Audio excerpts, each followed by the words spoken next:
Innal hamdalillah nahmaduhu wa nasta'inuhu wa nastaghfiruh wa na'udzu billahi min syururi anfusina wa min sayyiati a'malina.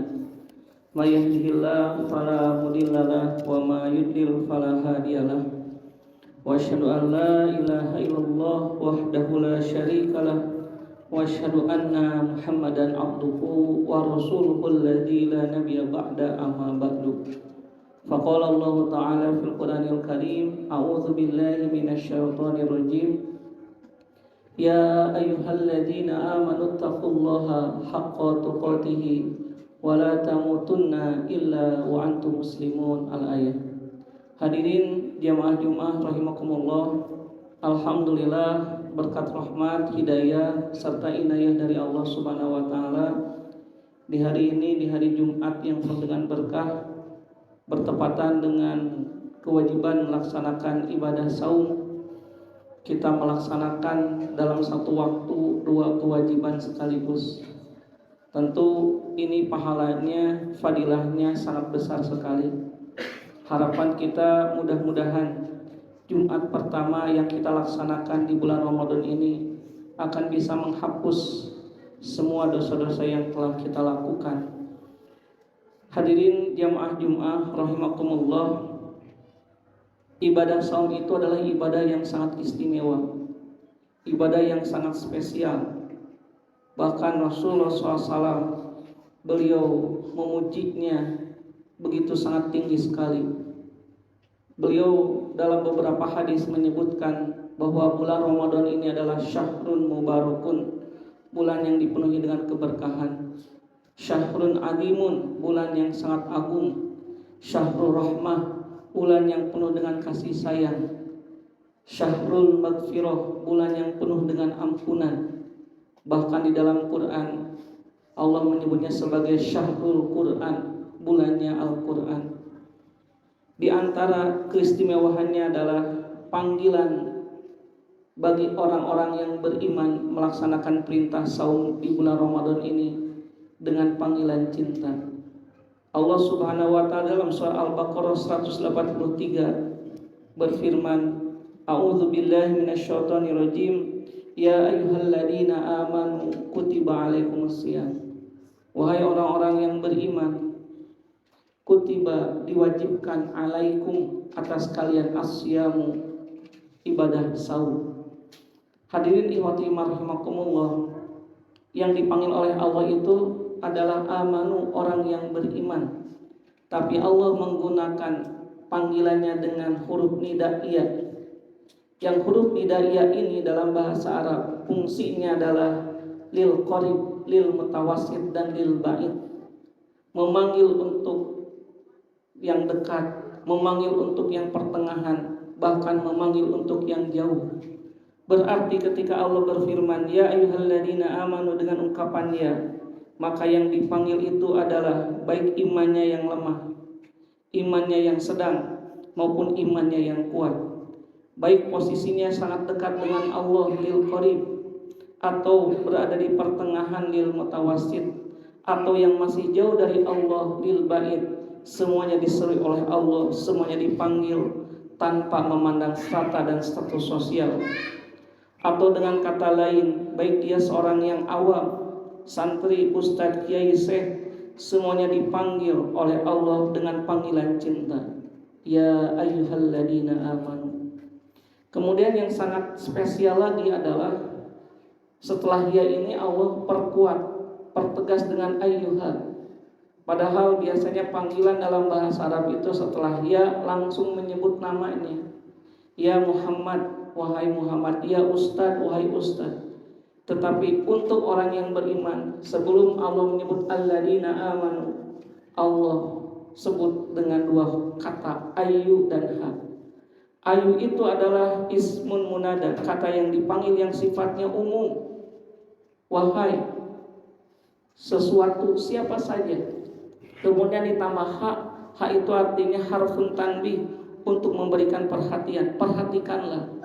Artinya kata Profesor Dr. Wahbah Zuhaili, jika ada ayun plus ha digabung, maka maknanya adalah litakid wal mubalaghah, untuk menegaskan, memperkuat dan memberi penekanan yang kuat bahkan berlebih. Ya ayyuha, wahai, perhatikanlah benar-benar, artinya apa yang akan Allah sampaikan, sesuatu yang sangat penting, tidak boleh kita abaikan.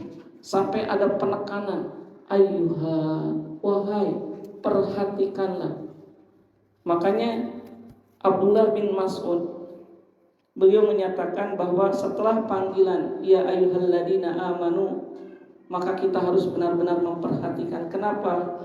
Abdullah bin Mas'ud di dalam tafsir Ibnu Katsir menyatakan, idza sami'tallaha yaqulu, kalau kamu mendengar Allah berfirman, ya ayyuhalladzina amanu, wahai orang-orang yang beriman, fa'ar'iha sam'aka, maka hendaklah engkau mempersiapkan pendengaranmu. Kenapa?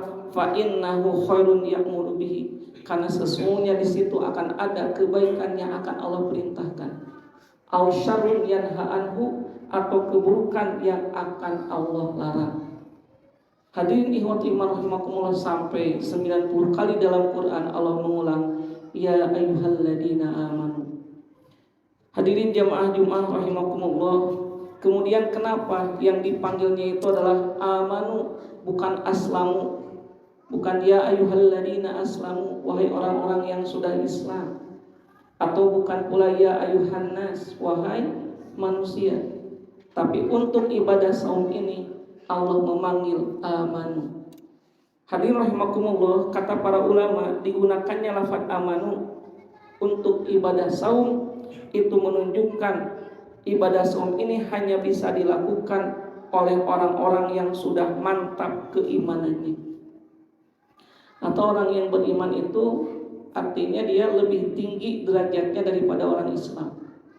Kalau dalam dunia ketentaraan, orang beriman itu adalah Kopassus, pasukan khusus, pasukan elit. Jadi ibadah saum ini ibadah yang sangat spesial. Saking spesialnya ibadah saum hanya bisa dilakukan oleh orang yang beriman. Bagi orang yang baru mengaku Islam, maka tentu akan terasa berat. Bedanya Islam dan iman, kalau Islam itu hanya di lisan saja, hanya ucapan dalam lisan saja. Tapi kalau iman itu sudah sampai ke hati. Makanya dalam surat Al-Hujurat ayat 14 Allah berfirman, qalatil a'rabu amanna. Pernah datang orang-orang Arab Badui ke hadapan Rasulullah menyatakan, amanna, wahai Nabi Muhammad, kami beriman kepada Allah. Kemudian Allah menegur, kul, katakan oleh Nabi Muhammad, lam tu'minu, kalian belum benar-benar beriman. Walakin qulu aslamna, tapi kalian baru Islam. Kenapa? Walamma yadkhulul imanu fi qulubikum, karena iman itu belum benar-benar masuk ke dalam hati kalian. Jadi orang beriman itu adalah orang yang tingkatannya lebih tinggi daripada orang Islam. Kenapa? Karena orang beriman keyakinannya sudah sampai di hati. Al-imanu al-yakinu ma'atumaninah. Iman itu maknanya adalah keyakinan dari hati disertai dengan ketenangan. Yakin kepada Allah, tenang dengan segala keputusan Allah, dan dia tidak takut kehilangan dunia. Kenapa? Karena ada Allah.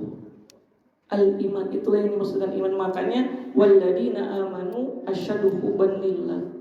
Dan orang yang beriman itu amat sangat cinta sekali kepada Allah, sehingga dari konsekuensi keimanan ini dia akan mengatakan sami'na wa ata'na. Ya Allah, apapun yang kau perintahkan, maka kami akan siap dan kami akan mentaatinya. Hadirin rahimakumullah, kemudian kenapa ibadah saum ini Allah perintahkan hanya kepada orang yang beriman? Karena yang kedua alasannya, selain orang beriman lebih tinggi daripada orang Islam, yang kedua hanya orang beriman saja yang akan menjadikan ibadah saum ibadah yang penuh dengan nilai. Bagi orang yang tidak beriman, maka ibadah di bulan Ramadan hanyalah hitungan kalender, tiada maknanya. Tapi bagi orang yang beriman, maka setiap detik, bukan lagi hari, setiap detik di bulan Ramadan akan dijadikan sebagai peningkatan kualitas amal ibadah. Kenapa? Karena orang beriman sudah tahu, sudah punya ilmu bahwa bulan Ramadan itu bukan bulan sembarangan. Tapi bulan Ramadan oleh Nabi sebenarnya juga Sayyidus Suhur, rajanya bulan. Syahrul mubarak, bulan yang penuh dengan berkah, sehingga orang beriman akan memanfaatkan setiap detik untuk meningkatkan kualitas amal ibadah. Makanya kalau kita lihat bagaimana sikap Rasulullah dan para sahabat menghadapi bulan Ramadan, mereka luar biasa sekali. Nabi Muhammad itu sampai dikisahkan oleh Isa, sholat tarawihnya itu sangat panjang. Sampai ada ungkapan dalam Sahih Bukhari, la tas'al an husnihinna wa tulihinna. Janganlah kau bertanya tentang bagus dan panjangnya. Artinya apa? Nabi Muhammad kalau sholat tarawihnya panjang dan bagus. Bahkan Aisyah menyatakan hatta tatafattara qadamahu, sampai kedua kaki beliau bengkak-bengkak. Aisyah sampai menyatakan Nabi Muhammad itu adalah orang yang sangat dermawan. Tapi begitu masuk bulan Ramadan, maka kedermawanannya juga berlebih. Bahkan Aisyah menggambarkan azwadu bil khairi minar rihil mursalati. Beliau itu lebih dermawan daripada hembusan angin. Artinya ketika masuk Ramadan, maka kedermawanan Rasulullah SAW itu bertambah sangat tinggi sekali, bahkan begitu luar biasa. Sampai Aisyah menggambarkan seperti angin yang berhembus cepat dan banyak, tanpa berpikir-pikir. Ketika Ramadan beliau begitu banyak bersedekah. Bahkan hadirin rahimakumullah, di bulan Ramadan ini Rasulullah SAW beliau sering menghatamkan Quran bersama malaikat Jibril. Kana yalqahu fi kulli lailatin min ramadana fayudarisuhul Quran. Karena bulan Ramadan adalah bulannya Al-Quran, Rasulullah SAW sampai menghatamkan Al-Quran setiap malam bulan Ramadan. Makanya kalau kita membaca melihat bagaimana para sahabat, Imam Syafi'i itu beliau sampai khatam Quran di bulan Ramadan sampai 60 kali. Ini kan luar biasa. Bahkan kalau kita lihat para sahabat, mereka sekali tarawih itu 1 juz. Jadi kalau 30 hari tarawih itu 30 juz khatam Al-Quran. Kenapa? Karena Rasulullah SAW beliau menyatakan bahwa kalau amal anak Adam satu kebaikan dibalas dengan 10 pahala, bahkan sampai 700 kali lipat. Kullu amal ibni Adam lahu al-hasanatu bi asri amsalihha ila sab'i mi'ati dikfin. Setiap amal anak Adam, contohnya sholat, membaca Quran, ibadah haji, silaturahmi, itu dibalas satu kebaikan itu 10 pahala sampai 700 kali lipat. Rasulullah menyatakan ila siyam, kecuali saum. Wa anna fa innahu li wa ana azibihi. Saum itu adalah untukku dan aku yang langsung akan memberi pahalanya tanpa batas. Artinya saum itu sudah tidak ada lagi perhitungan pahalanya. Sudah bisa sampai ribuan bahkan jutaan kali lipat. Makanya kenapa orang yang saum seperti Rasulullah sahabat ketika masuk Ramadan amalnya itu luar biasa. Nabi sampai menyatakan ibadah sunnah diberi pahala wajib, ibadah wajib diberi pahala seperti kewajiban 70 kali kewajiban di bulan yang lain. Ketika kita sekarang melaksanakan ibadah Jumat, maka pahalanya sama dengan 70 kali Jumat di bulan-bulan yang lainnya. Masya Allah. Makanya usahakan setiap di bulan Ramadan ini sholat 5 waktu berjamaah di masjid. Pahalanya besar sekali. Baca Al-Quran, sedekah, infak, silaturahmi, totalitas. Kenapa? Pahalanya berlimpah. Bahkan di bulan Ramadan nanti akan ada satu malam yang disebut dengan malam Qadar. Malam yang lebih baik daripada 1000 bulan. Sehingga di 10 hari terakhir Rasulullah senantiasa mengencangkan ikat pinggangnya, menghidupkan malamnya. Demi apa? Demi mengejar malam Qadar. Barakallahu li wa lakum. Alhamdulillahilladzi hadana li hada wa ma kunna linahtadiya laula an hadanallah. Wa asyhadu an la ilaha illallah wahdahu la syarikalah wa asyhadu anna Muhammadan abduhu wa rasuluhu alladzi la nabiyya ba'da amma ba'du. Hadirin jamaah Jumat rahimakumullah. Yang kedua, kenapa yang diseru untuk melaksanakan ibadah saum ini adalah yang beriman? Selain daripada orang beriman pasti akan meningkatkan totalitas dalam beribadah, maka yang kedua bagi orang yang beriman, ibadah saum di bulan Ramadan ini akan menjadi harapan besar diampuninya dosa-dosa kita. kita ini akan selamat nanti di yaumil akhir ketika Allah mengampuni seluruh dosa-dosa kita. Kenapa? Karena kalau hanya mengandalkan amal solih tidak akan pernah bisa kita masuk surga. Tentu dosa kita pasti lebih banyak dari amal solih kita. Amal solih itu diterimanya harus memenuhi rukun dan syarat. Kita sholat, kita saum, kita sedekah, belum tentu Allah menerima ibadah amal solih kita. Tapi ketika kita ghibah, ketika kita berbohong, ketika kita menghina orang, ketika kita menipu, korupsi, memalsu, meninggalkan kewajiban, itu sudah pasti dicatat sebagai dosa. Ketika kita melihat HP yang kita lihat adalah apa yang Allah haramkan, itu sudah pasti dosa. Menyakiti pasangan kita, menyakiti anak kita, itu sudah pasti dosa. Berarti dosa kita pasti lebih banyak daripada amal solih kita. Maka bagi orang yang beriman ketika masuk Ramadan ini sebagai satu hadiah. Kenapa? Karena di bulan Ramadan Allah membukakan pintu ampunannya seluas-luasnya. Makanya sampai Nabi menyatakan syahrul maghfirah, bulan yang penuh dengan ampunan. Bagi orang yang beriman akan dijadikan momentum Ramadan ini sebagai momentum pembersihan dosa. Makanya ada 3 amal yang harus selalu kita utamakan. 3 amal ini akan menyebabkan kita diampuni dosa-dosa di bulan Ramadan. Yang pertama adalah man shoma ramadhana imanan wa ihtisaban ghufira lahu ma taqaddama min dhanbi. Siapa orang yang saum di bulan Ramadan karena iman dan mengharap ridha Allah, pasti dosa-dosanya akan diampuni. Artinya kalau kita ingin diampuni dosa di bulan Ramadan harus saum.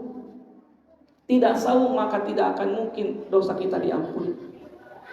Yang kedua, man qoma ramadhana imanan wa ihtisaban ghufira lahu ma taqaddama min dhanbi. Siapa yang berdiri di bulan Ramadan, maksudnya sholat tarawih full 30 hari, bukan hanya hari pertama kedua saja, tapi full 30 hari, seperti saumnya full, tarawihnya full. Kenapa? Ghufira lahu ma taqaddama min dhanbi. Ini pun sama, pahalanya akan diampuni dosa-dosanya yang telah lalu. Dan yang ketiga, man qoma lailatul qadri imanan wa ihtisaban ghufira lahu ma taqaddama min dhanbi. Barang siapa yang qoma lailatul qadri, menghidupkan malam-malam qadar 10 hari terakhir, dia betul-betul beribadah, mencari bersungguh-sungguh, menghidupkan malam qadar di 10 hari terakhir karena iman dan mengharap ridho Allah, maka dosa-dosanya akan diampuni oleh Allah Subhanahu wa taala. Sampai dalam hadis riwayat Imam Ahmad, kharaja min dunubihi kayaumi walathu ummuhu, akan keluar dosa-dosanya itu seperti hari ketika dia baru dilahirkan oleh ibunya, artinya bersih tanpa dosa. Bagi siapa? Bagi yang saum, mendirikan sholat tarawih, kemudian menghidupkan malamnya, bahkan saumnya bukan hanya sekedar dari saum secara fisik, tapi saum secara rohani. Matanya saum, telinganya saum, bibirnya, lidahnya saum dari yang haram. Allah akan ampuni semua dosa-dosanya.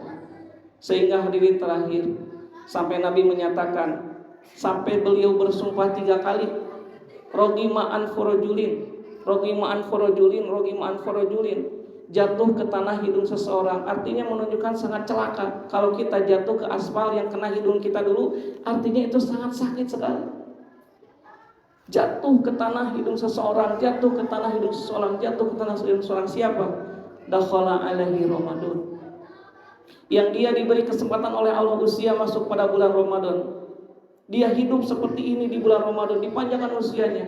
Suman salaho qabla an yufaro, kemudian selesai Ramadan tapi dosa-dosanya tidak diampuni. Itulah orang yang celaka. Seharusnya siapapun orang beriman masuk Ramadan, keluar Ramadan itu pasti dosanya bersih, seperti ulat kemudian masuk ke pompong, keluar menjadi kupu-kupu. Begitu indah sekali akhlaknya.